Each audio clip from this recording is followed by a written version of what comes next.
À la une de l'actualité, le SOS des populations des quartiers Bisiguin et Basenko à Ouagadougou. Elles sont même vent debout contre les plus hautes autorités du pays. Voie d'accès impraticable marquée par des nids de poules, de la boue, route quasi inexistante. Voilà la réalité dans ces périphéries nord de la capitale burkinabé. L'affaire a indigné plus d'un, affaire d'harcèlement et de sévices corporels de la part d'un gendarme de Niangologo contre une mineure de 16 ans. Les langues commencent à se délier. Que s'est-il passé ce 14 août? Ce soir, la victime et sa famille témoignent sur BF1. La victime témoigne, mais aussi la hiérarchie de la gendarmerie incriminée, ainsi que le MBDHP, le mouvement burkinabé des droits de l'homme, a porté plainte en réaction à l'enquête diligentée par la gendarmerie d'où relève l'accusé. Tous les détails à suivre dans ce journal. Le ministère de l'Éducation nationale en croisade contre les écoles sous paillotes dans la région du Sud-Ouest où une vingtaine d'écoles sont en construction. Des chantiers qui se déroulent bien dans l'ensemble malgré quelques retards constatés. Le professeur Stanislas Ouaro était sur leurs traces à quelques semaines de la rentrée administrative. Voilà pour le sommaire de cette édition. Merci de nous choisir, mesdames et messieurs. Une seule communauté, deux tendances qui se regardent en chien de faïence. Elles ont même failli en venir aux mains ce dimanche. La communauté musulmane du Burkina Faso est divisée. Un conflit exacerbé depuis l'année dernière avec le bicéphalisme constaté à la tête de la communauté. Quelles sont les différentes tendances que réclame-t-elle? Retour ce soir sur ce conflit porté à son paroxysme depuis l'avènement du bureau conduit par Asmane Sana en 2015. C'est un sujet d'Arsène Konditamdi. Depuis 2015, le mandat de l'actuel président de la communauté musulmane connaît des soubresauts. Le dernier en date est celui qui oppose le président Rasmane Sana au camp du cheikh Mahamoudou Bandé. Le groupe des contestataires accuse le président de gestion opaque. Rasmane Sana aurait mis également en veille toutes les instances de décision et dirige le gouvernail avec une poignée de fidèles. Une structure ne peut pas fonctionner sans tenir des réunions. Une structure comme la communauté musulmane ne déroge pas à la règle. Nous constatons malheureusement que les décisions à ce niveau ne sont pas collégiales. Sur plus de 70 membres qui composent le bureau, seuls 4 ou 5 sont associés aux prises de décision. Nous ne sommes plus d'accord avec la gestion du président actuel de la communauté musulmane. Il est également reproché au président sortant la radiation de 3 membres de son bureau de toutes les instances et activités de la communauté. La suspension de Moussa Kwanda, Abbas Nabi et Moussa Semdé est une pilule difficile à avaler. De son côté, le président de la communauté accuse le cheikh Mahamoudou Bandé de ne rouler que pour ses intérêts. Ce dernier tenterait d'évincer le grand imam de Ouagadougou, Aboubakar Sana, alors qu'il est en France pour se soigner. En octobre 2019, les frondeurs organisent une assemblée générale extraordinaire à Bobo-Dioulasso. Omar Kwanda est désigné pour diriger le comité provisoire technique pour une transition de 2 ans. En principe, c'est El Hadj Abdrahmane Sana qui devait les convoquer. Nous l'avons en tout cas interpellé plusieurs fois et nous avons constaté en tout cas un refus catégorique en sa personne de ne pas aller. Alors que les statuts même stipulent bien sûr qu'à un tiers même des participants, à un tiers des comités provinciaux et des membres du bureau exécutif permanent, on peut aller en assise générale extraordinaire. Alors que nous avons à l'heure actuelle enregistré plus de 34 provinces qui ont envoyé leurs demandes eu égard au dysfonctionnement depuis le retour de Fada. Un non-événement selon le président en exercice qui entend aller jusqu'au bout de son mandat. 7 ou 6 personnes qui sont allées à Bobo, ils ont même payé des gens pour les accompagner, pour y aller à Bobo, pour faire ces réunions-là, ces théâtres-là. Il n'y a pas de congrès à Bobo. Un bicéphalisme de facto au sein de la communauté qui ne fait que mettre de l'huile au feu. La Fédération des associations islamiques du Burkina Faso et d'autres organisations entrent en scène et proposent une médiation. Mais la montagne finit par accoucher d'une souris. Ce 31 août, c'est un collectif d'associations qui propose une ultime médiation qui devrait aboutir à une transition. Elle devrait être dirigée par l'imam Aboubakar Sana, le seul à même de faire l'unanimité selon eux. Si aujourd'hui nous ne prenons pas le grand imam, donnez-moi un seul exemple de personne qui peut faire l'unicité. Il n'y en a pas. Donc nous pensons que le grand imam est l'alternative pour nous aussi bien pour nous, fidèles musulmans, que pour l'administration publique elle-même. Le mandat de l'actuel président est à son terme depuis quelques mois, mais les élections n'ont toujours pas été organisées, ce qui a ravivé les tensions et occasionné le refoulement de l'imam Aboubakar Sana de la grande mosquée de Ouagadougou. Cet autre remue-ménage vient rappeler à l'autorité politique la nécessité de trouver une sortie de crise apaisée avant que l'irréparable ne se produise. L'histoire est rocambolesque, elle défraie la chronique sur la toile depuis le 14 août dernier, date à laquelle les faits se sont déroulés. Un Pandore accusé d'avoir abusé d'une mineure de 16 ans à Niangologo dans les Cascades. Les organisations de droits de l'homme se sont saisies du dossier. Une plainte a été déposée et dans la foulée, on apprend que la gendarmerie, d'où relève le présumé auteur des faits, a elle aussi diligenté une enquête pour rétablir la vérité. Une procédure qui est loin de rassurer le MBDHP, le mouvement burkinabé des droits de l'homme qui pense plutôt que la gendarmerie veut étouffer l'affaire. Soto Justin Dabiré a rencontré pour vous la plaignante et sa famille, la hiérarchie de la gendarmerie de Niangologo et enfin les organisations de la société civile qui réclament justice. À 16 ans et élève en classe de 4e, cette jeune fille était loin de s'imaginer que ses vacances scolaires à Niangologo dans la région des Cascades allaient être un cauchemar. Venue de la Boucle du Monde pour passer les vacances chez sa tante gérante d'un maquis restaurant, la jeune fille verra sa vie bouleversée suite à sa rencontre avec un gendarme. Elle raconte avoir été harcelée par l'agent de sécurité. Le vendredi 14 août 2020, le gendarme serait passé à une autre étape. Le matin, très tôt à 7 h, il m'a appelé, dit qu'il devait nettoyer sa maison encore. J'ai dit, moi, je n'ai pas de temps pour venir nettoyer la maison, parce que les travaux sont nombreux.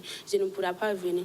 Il a dit, si c'est comme ça, il a laissé. Il m'a appelé encore demander. J'ai dit que ma grande-sœur est partie au marché. Quand elle va venir, je vais la demander. Voici, à l'état, je pourrais venir, je vais la dire. Moi, il est arrivé, il a ouvert la porte. Moi, j'ai rentré. J'ai posé la boisson là sur la table. Lui aussi, il voulait rentrer. Moi, j'ai réglé un peu, puis laissé la place pour qu'il rentre. C'est qu'il a rentré, il a fermé la porte et puis bouclé. Et puis, tirez-moi rentrer dans l'autre chambre là. Et puis, fermer ça et puis boucler. Et puis, prendre les mains dans mes bras là. Et puis, il me dit de prendre 4 bagues. C'était posé sur une valise. Moi, j'ai pris, il a dit de déposer. Moi, j'ai déposé. Il a pris les corps, il a attendu de me frapper avec. Moi, j'ai coulé. Et puis, là, il m'a pris les pieds, il m'a cloné, et puis, prendre ma main devant. Menotté et battu, son bourreau lui fera prendre, dit-elle, des amulettes avant de lui introduire du piment dans les intimités féminines en présence, dit-elle, d'une femme. Vraiment, ça me fait très mal. Je ne sais pas ce que j'ai fait. Ce qu'il m'a fait là, je ne sais pas. Ça va devenir quoi pour moi? Je vais devenir quoi? Je ne sais pas ce que je vais devenir. Ça me trouble vraiment. Depuis lors, je ne ferme plus les yeux la nuit. Je souhaite qu'on nous le montre. Et aussi, nous lui confions notre enfant. Il sera tenu responsable de tout ce qui lui arriverait. Elle aurait reçu du piment. Est-ce du piment ou autre chose? Nous n'en savons rien. Il est le seul à le savoir. Et aussi, c'est quoi les 4 choses qu'il aurait déposées sur la table et ordonné à la fille ligotée d'aller prendre? Nous n'en savons rien et nous ne savons pas c'est fait à quelle fin. Il en sera le seul responsable. Saisi de cette affaire, le MBDHP, section Niangoloko et plusieurs organisations de la société civile disent avoir déposé une plainte auprès du tribunal de grande instance de Banfora. Avec l'accompagnement du MBDHP et les structures partenaires, une plainte a été déposée auprès du tribunal de grande instance de Banfora et nous attendons fermement la suite de la procédure. La gendarmerie de Niangologo a aussi ouvert une enquête dans cette affaire. Mais Badou Ema et ses camarades disent ne pas croire à la bonne foi de la brigade territoriale de Niangologo, qui selon eux ne peut pas être jugée partie. Des documents ont été signés par la mineure à la brigade sans qu'elle ne sache réellement le contenu. Un autre fait important est que la gendarmerie a confisqué les téléphones portables de la fille et a effacé tous les contacts de son répertoire. Cette situation nous amène à douter de la volonté de la gendarmerie de Niangologo à la manifestation de la vérité. Le dossier qui est en train de monter au niveau de la gendarmerie, honnêtement dit, nous, coalition, nous ne reconnaissons pas dans cette démarche-là. Parce qu'il n'appartient pas à la partie accusatrice-là de monter un dossier pour le déposer à la justice. Nous ne pensons pas que la gendarmerie peut être impartiale sur ce dossier-là. Et c'est pourquoi vous voyez que la fille a saisi directement le TGE pour déposer la plainte. Donc nous, comme vous également, nous attendons à ce que toute la lumière soit faite. Et que si on estime que le gendarme n'est pas coupable, il n'y a pas de souci. Mais nous pensons qu'il y a beaucoup d'éléments dans ce dossier-là qui méritent d'être pris au sérieux. La fille, elle a 16 ans, victime d'harcèlement, victime de torture, des sévices sur son corps, mais qu'à cela ne tienne, qu'on se limite seulement à ça et qu'on enlève les parties intimes qui ont reçu du piment, des trucs comme ça. Ça ne mérite pas d'être sanctionné. Ce n'est pas que la fille a reçu du piment que nous avons convoqué ici ce matin. Mais nous avons convoqué parce qu'il y a eu abus de pouvoir, parce qu'il y a eu violence, il y a eu torture sur une fille de 16 ans. À la brigade territoriale de Nyankoloko, le commandant de la brigade que nous avons rencontré affirme hors caméra que le procureur du Faso, près le tribunal de grande instance de Banfora, se serait saisi de l'affaire et une procédure judiciaire suit son cours. Toujours selon le commandant de la brigade territoriale de Nyankoloko, une procédure disciplinaire interne à l'armée a été également enclenchée à l'endroit du présumé coupable. 1er septembre 2009, 1er septembre 2020, 11 ans que le Burkina Faso connaissait l'une des plus grandes catastrophes naturelles de son histoire. De fortes inondations avaient occasionné une dizaine de morts et des milliers de sinistrés. 11 années plus tard, encore des inondations et des dégâts matériels presque à la même date, mais dans une moindre ampleur. Hier, dans le quartier Bonham, dans l'arrondissement 6 de Ouagadougou, des maisons se sont écroulées sur leurs habitants. Une dame a été secourue de justesse. Les résidents sont sous le choc et appellent à l'aide. Abdou Aziz Saré était sur les lieux. Ces habitants du quartier Baounam dans l'arrondissement 6 étaient dans leur maison lorsqu'ils ont entendu des cris d'une femme. Une fois dehors, ils constatent qu'elle était sous les morceaux de briques. Sa maison n'a pas pu résister aux eaux de pluie de ce lundi 31 août. Alertés, les sapeurs-pompiers se sont dépêchés sur les lieux du drame et ont transporté d'urgence la victime à l'hôpital.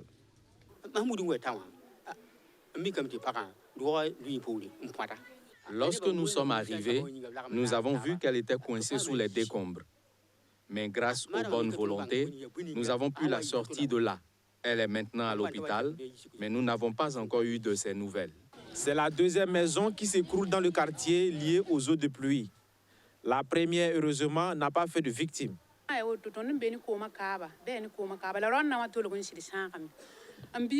Chaque année, c'est comme ça. Mais cette année, c'est pire. Regardez, cette maison appartient à mon premier fils. L'autre habite dans celle-là, mais elle est tombée. Tous les habits sont mouillés. Le quartier Baounam est une zone lotie, mais ne dispose pas encore de canaux de ruissellement. Conséquence, l'eau stagne devant et dans les concessions, empêchant les riverains de dormir.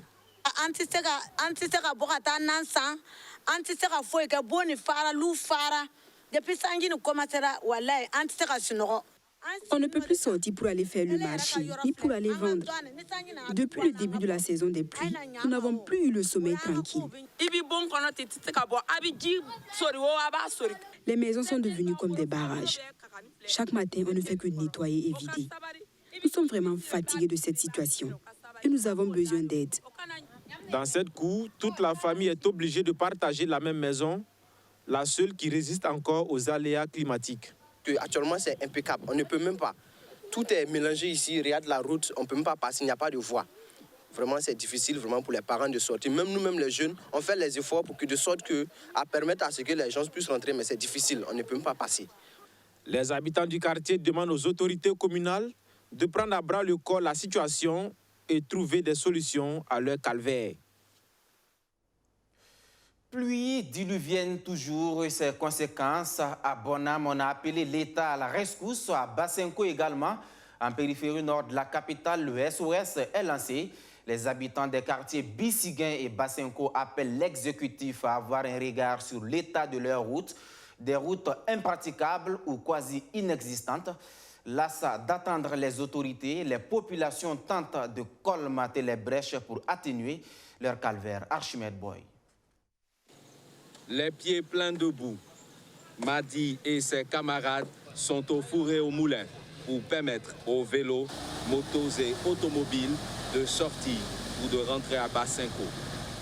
Ce 1er septembre, dans ce quartier, à la sortie nord de Ouagadougou, ces riverains tentent de sauver la seule bonne voie qui mène à leur concession. Nous sommes sur la voie principale de Basenko, mais c'est des problèmes. Voilà, on essaie de faire des travaux communautaires. Voilà, donc on est en groupe, on essaie de faire des bonnes volontés, nous aident avec des cailloux, la terre, on essaie de mettre, mais vraiment ça ne va pas. Face à ce qu'il qualifie de calvaire, Adama affirme que sa zone est abandonnée des autorités.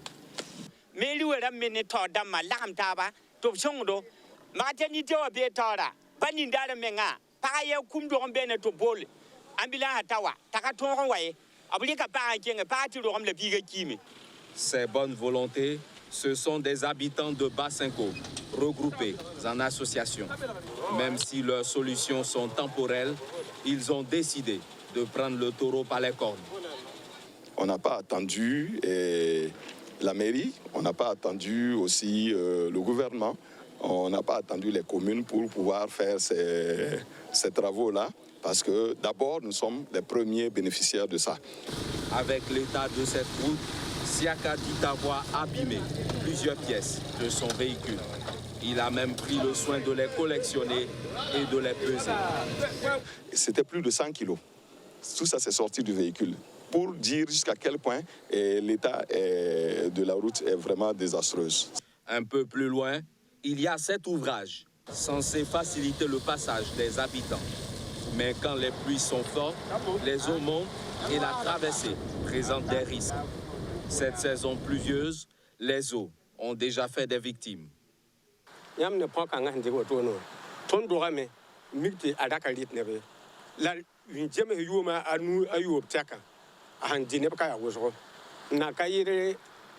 14 et pour rien là les cas bon jeune là les cas commerçant le cahier qui t'a tué y voter aller les pour rien cas tu vois dame tu tournes photo de bois et pas sur mer ne conseil wa MPP wa parti à to katolon pas conseil kan kabamwe bambo ambe serpe ton to ma woto ticket dalu net ton ya belagre wo belagre kasame wa. La vieille dame décédée a même été enterrée à quelques mètres de là. Sous cet arbre, l'association des femmes de Bassinko est en réunion. Au menu des échanges, l'état de la route. Elles sont inquiètes car l'ambulance ne peut pas avoir accès au centre de santé.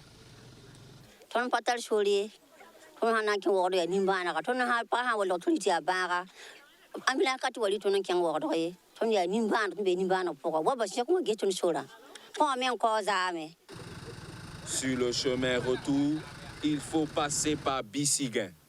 Ici, devant ce lycée, le décor n'est pas reluisant. Chacun force comme il peut pour trouver sa route. Boues et flaques d'eau nous ont accompagnés tout au long de ce trajet qui ne fut guère aisé. Le ministre de l'Éducation et de la Promotion des langues nationales poursuit ses tournées de visite d'infrastructures éducatives. Après la boucle de Mohun, Stanislas Waro et ses collaborateurs étaient dans la région du Sud-Ouest où ils ont pu visiter une vingtaine d'écoles en construction, des infrastructures scolaires qui viendront à coup sûr améliorer l'offre éducative tout en réduisant le nombre d'écoles sous paillotes dans cette partie du Burkina Faso. Si certains sont terminés ou en cours de finition, force est de constater que des chantiers connaissent des retards. Le point de la visite avec Justin Amontou. C'est avec des chants de joie que le ministre en charge de l'Éducation nationale, Stanislas Waro, est accueilli par la population de la région du Sud-Ouest. La raison, ce sont ces nouvelles classes d'écoles construites et équipées au profit de cette population environnante du Dano, d'Issine et d'Iebougou. Des travaux financés par le budget de l'État avec le soutien de la coopération allemande et la coopération chinoise. En 3 jours, le ministre a visité près d'une vingtaine d'écoles en chantier dans la région. Pour le premier responsable en charge de l'éducation, la politique d'éradication des écoles sous paillotes, source de calvaire pour les élèves et enseignants, est sur la bonne voie. Ces nouveaux bâtiments disposent de forages et de toilettes respectant les mesures d'hygiène. Pour les infrastructures encore en chantier, les entreprises sont invitées à mettre les bouchées doubles afin que les classes soient disponibles pour la rentrée scolaire 2020-2021. Notre objectif, c'est que toutes ces infrastructures soient prêtes pour la rentrée 2020-2021 afin que nos élèves soient dans de très bonnes conditions pour poursuivre leur scolarité. Au cours de la tournée, des insuffisances ont été remarquées dans le respect du délai d'exécution des travaux. C'est le cas du chantier de l'école de Moutori. Nous avons échangé et promesse a été faite que les travaux soient achevés avant la fin du mois de septembre pour que les élèves y soient. Puisque les élèves, ça fait 7 ans, ils sont dans des classes sous paillotes pour 2 classes et dans un bâtiment d'emprunt pour la 3e classe. Et il est urgent effectivement que ce soit achevé. C'est assez dommage. Vous demandez régulièrement que nous fassions confiance et que nous puissions financer les entreprises locales. Mais quand les entreprises se comportent comme ça, il faut les blacklister totalement, les sortir du système, parce qu'elles bloquent le système et elles bloquent le développement. Le ministre est aussi mis au parfum d'autres préoccupations liées au nombre d'enseignants de physique-chimie au CG de Saala, transformé en un lycée. Aujourd'hui, le plus de besoins est au niveau du post-primaire et du secondaire. C'est pour ça que cette année, quand vous regardez donc les concours de la fonction publique que nous avons lancés dans le système éducatif, nous avons donc 700 que nous recrutons comme professeurs d'école, mais plus de 4000 donc, comme professeurs des lycées ou des collèges. Et donc, c'est pour justement répondre à cette préoccupation. Nous avons des sortants. Cette année, nous avons 525 qui sortent donc de l'école normale supérieure de Koudougou comme professeurs donc DPS, parce que ça, il y a un besoin. Et donc, nous allons réduire ces besoins-là de façon à ce que le coût de la vacation soit amoindri. Pour certaines écoles, c'est l'effectif pléthorique des élèves qui inquiète, malgré ces nouveaux bâtiments.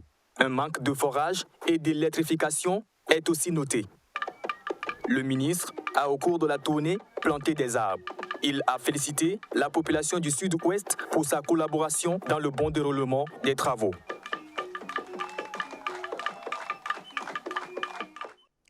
Le ministre de l'Éducation nationale dans le Sud-Ouest, son homologue de l'enseignement supérieur, lui, était du côté des Hauts-Bassins à Bobo-Dioulasso. Le professeur Alkasoum Maïga a procédé ce mardi au lancement des examens du BTS. Plus de 2500 candidats sont en lice pour la conquête du brevet de technicien supérieur d'État. Jacob Zongo, Soto Justin Dabiri. 2515 candidats du public et du privé prennent part au BTS, le brevet de technicien supérieur d'État, section de 2020. Au lycée professionnel régional Gimbi Ouattara, où le ministre Alkasoum Maïga a procédé au lancement officiel des épreuves, les candidats se disent confiants. C'est un examen, donc je pense qu'on s'est préparé pour cela. Et voilà, on a toutes les chances et puis on a bossé pour cela, donc on y croit. Non, ça va. Je pense que ça va. Hein. C'est pas, comme vous le dites, c'est pas la fin du monde, c'est juste un examen. Et voilà, on s'est préparé pour cela, donc on y croit. Diplôme national à caractère professionnalisant, le BTS d'État se veut une orientation nouvelle qui s'inscrit comme un complément aux limites de la formation classique des universités, selon le professeur Alkasoum Maïga, pour qui ce diplôme a une plus-value considérable à l'économie nationale. Nous avons transformé également l'examen du BTS en office de BTS, ce qui veut dire que c'est un examen national pour délivrer des diplômes d'État, et que, y compris le public et le privé, ils doivent prendre part à cet examen-là. Et aujourd'hui, c'est pour dire que le renouveau que nous avons voulu du BTS va être opérationnalisé, qu'on doit se donner les moyens pour que l'office de BTS fonctionne au même titre que l'office du baccalauréat.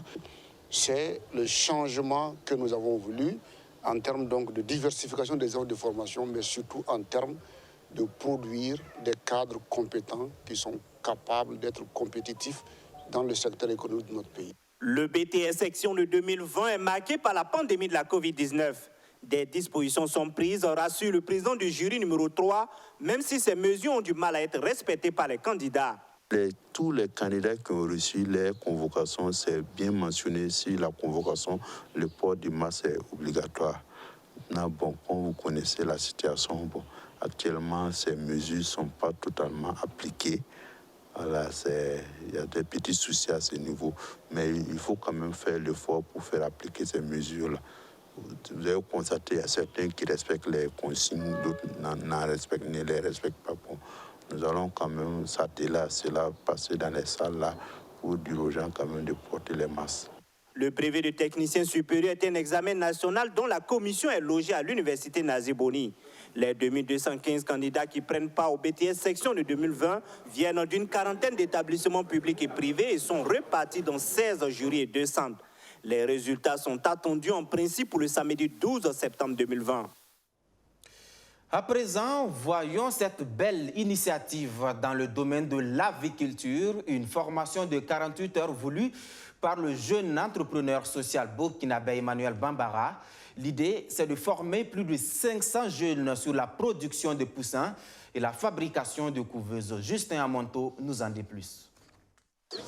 C'est une formation de 48 heures initiée par ce jeune entrepreneur burkinabé. L'objectif est de former des jeunes sur la production de poussins et la fabrication de couveuses. Environ 575 jeunes participent à cette formation organisée par l'entreprise sociale Volaille Nature. Une formation qui vise non seulement la maîtrise du secteur des activités avicoles, mais aussi à présenter les possibilités de financement.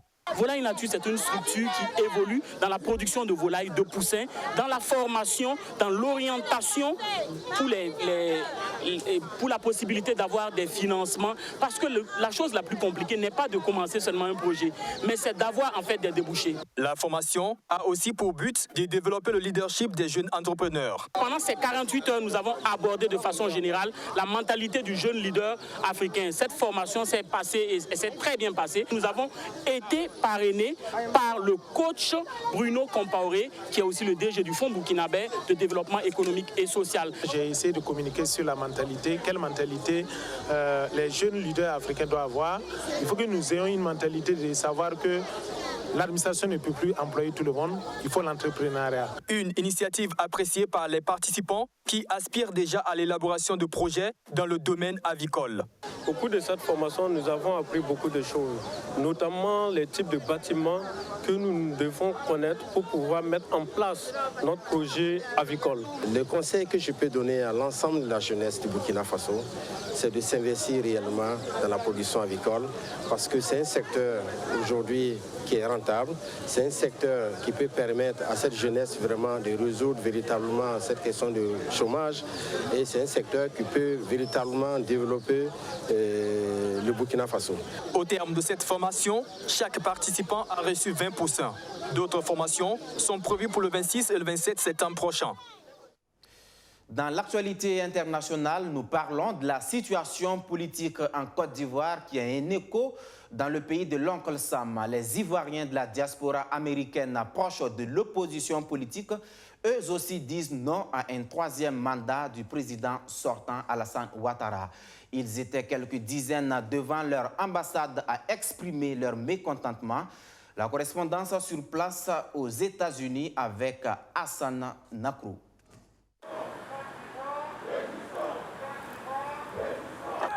C'est devant l'ambassade de la Côte d'Ivoire à Washington aux États-Unis que les partisans de l'opposition politique ivoirienne ont choisi pour exprimer leur mécontentement relatif au troisième mandat du président Alassane Ouattara.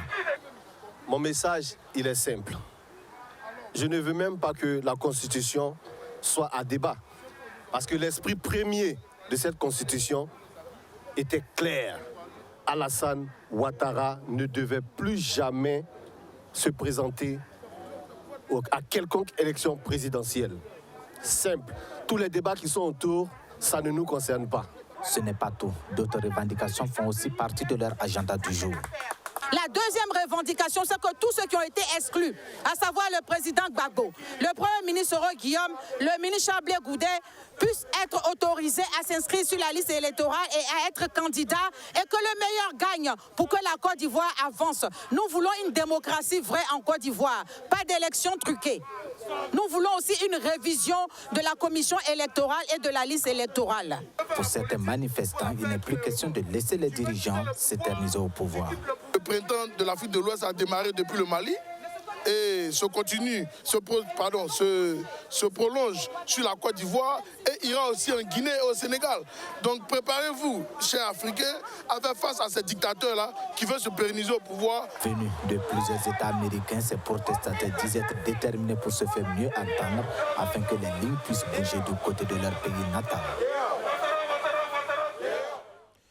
Ce journal qui s'achève, merci à tous de l'avoir suivi. Merci à vous qui nous faites honneur depuis Tiefora dans la Comoé. À demain pour d'autres actualités, si Dieu le veut.